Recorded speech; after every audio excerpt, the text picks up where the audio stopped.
চাঁপাইনবাবগঞ্জে জনপ্রিয় হয়ে উঠছে পলিনেট হাউস পদ্ধতিতে চাষাবাদ। আধুনিক এই কৃষি ব্যবস্থায় জলবায়ু পরিবর্তনের ঝুঁকি সামলে চাষ করা হয় বিভিন্ন ফসল।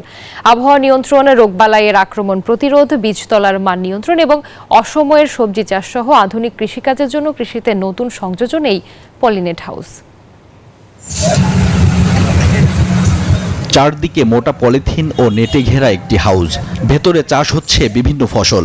গ্রিন হাউজের আদলে তৈরি পলিনেট হাউজের মাধ্যমে সুস্থ চারা ও বিষমুক্ত নিরাপদ ফসল উৎপাদন করছে কৃষকরা। পলিনেট হাউজে একদিকে যেমন শীতকালীন সবজি গ্রীষ্মকালে উৎপাদন করা যাবে, গ্রীষ্মকালীন সবজিও পাওয়া যাবে শীতে। গোমস্তাপুর উপজেলার রোহনপুর ইউনিয়নের বংপুর এলাকার 2 জায়গায় তৈরি হয়েছে পলিনেট হাউজ। এসব হাউজে সবজি ও ফুল চাষ শুরু হয়েছে। আমরা মালচিং প্রমোট করি এবং কৃষি পলিনেট হাউসের মধ্যে যে উৎপাদিত চারাটা হয় এটা আমরা কাস্টমারকে দেখাই এবং বুঝাই যে এটা আমাদের শতভাগ শিকড়যুক্ত চারা। পলিনেট হাউসের মধ্যে যে বাইরের ফুলগুলো হয় যেমন জারবেরা আছে, টিউলিপ আছে, এগুলো পলিনেট হাউস ছাড়া করা সম্ভব না। এর জন্য আমার মূল উদ্দেশ্য হচ্ছে ওই জারবেরা চাষ করা, ফুল চাষের জন্য আমার এটা নেওয়া।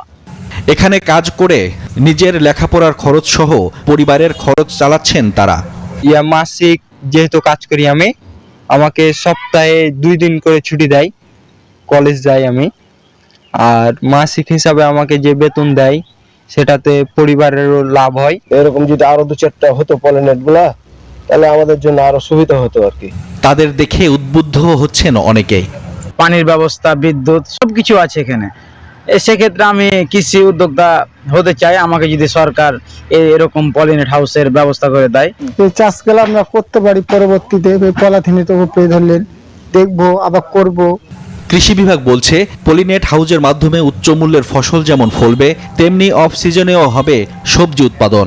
দিকে কৃষকের কীটনাশক যে ব্যবহারটা সেদিকে আর্থিক সাশ্রয় হচ্ছে এবং কীটনাশক ব্যবহার না করার ফলে একদিকে কিন্তু নিরাপদ ফসল বা সবজি কিন্তু নিশ্চিত করা সম্ভব হচ্ছে। আমার কাছে মনে হয় যে পলিনেট হাউসটি হচ্ছিল বর্তমান কৃষিতে একটি অত্যাধুনিক প্রযুক্তি এবং এটি আরো সম্প্রসারিত হওয়া দরকার।